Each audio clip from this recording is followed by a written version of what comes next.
Hello, denizens of the internet. As many of you already know, I started my show business career performing with the Frantics Comedy Troupe, the most fun I've ever had in my life. During that span of 10 or so years during the 80s, we got to perform at the Just for Laughs Comedy Festival in Montreal. With the recent news of Just for Laughs filing for bankruptcy protection, I thought I'd share some of my memories. JFL broke many new stand up acts before they became huge in America. It was an extraordinary experience. The two things that made it special were that it took over the city of Montreal. It was a festival of comedy, and because it took place in La Belle Province, there was both a French stream and an English one. There were very funny acts that we got to see from the French shows that showed up in the English ones. The second thing I loved about JFL, especially in its earlier days before the American entertainment machinery kind of took it over, was that there were lots of international acts that made it feel more like a carnival. I wouldn't call them clown acts, but the Euro clownery made it feel very cosmopolitan and not just a night out at the Comedy Store. The Matrix Ping Pong routine by a Japanese act remains a highlight. I preferred those festivals much more than when it became almost exclusively devoted to stand-up, even though, watching just the insane number of stand-ups itself was fantastic.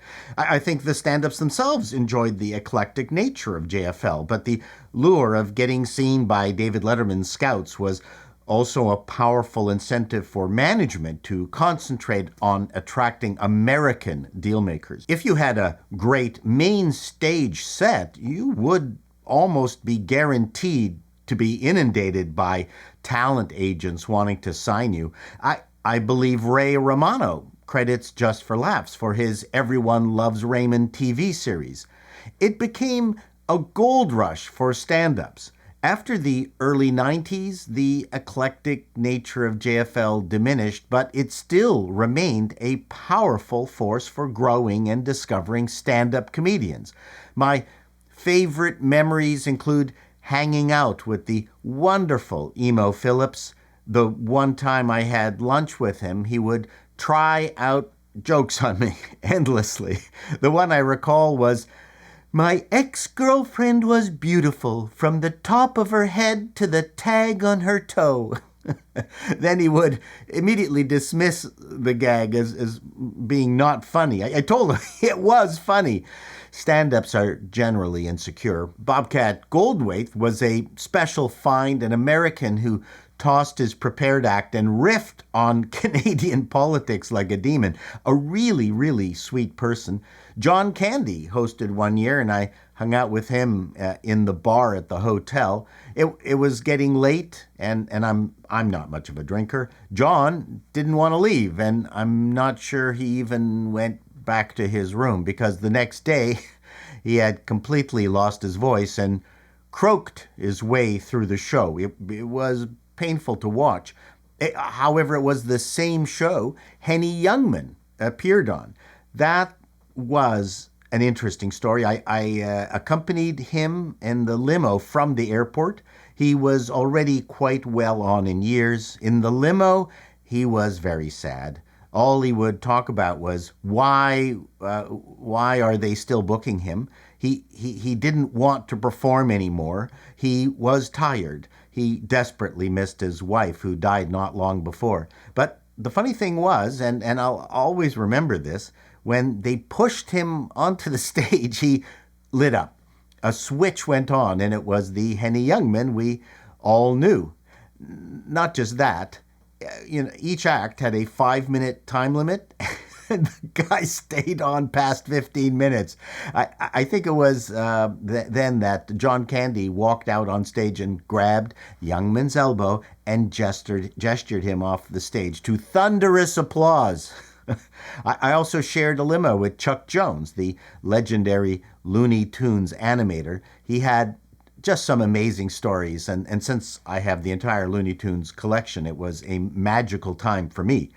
Other than our performances, of course, I remember when I got to write and direct for the British version of JFL.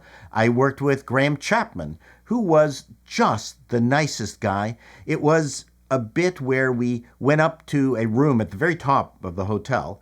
I unscrewed and removed one of the windows you weren't supposed to unscrew and remove. So Graham could just easily, lean out, poke his head out for the routine, which went along the lines of Graham saying, as a comedian, if I can get a reaction from just one person, I know I've succeeded. Then he would pretend to chuck the apple he was eating at someone below. Well, Graham was fearless.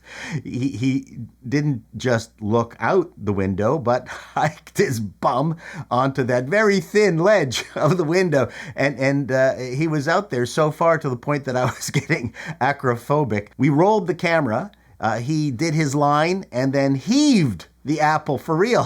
Whereby a few seconds later, we heard it thunking on the hood or the roof of a car. I grabbed Chapman and I dragged him back into the hotel room. We looked at the footage. The framing was wrong.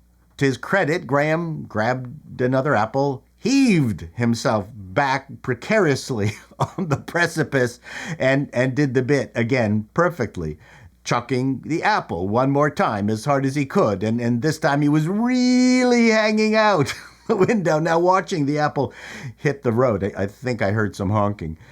I was ready to throw up. We bid adieu, and that was my wonderful time with Graham Chapman. Then we did a bit with Rowan Atkinson. I actually don't remember it, but I do remember, what I do remember was that poor Rowan was constantly fretting whether it was a good take or not.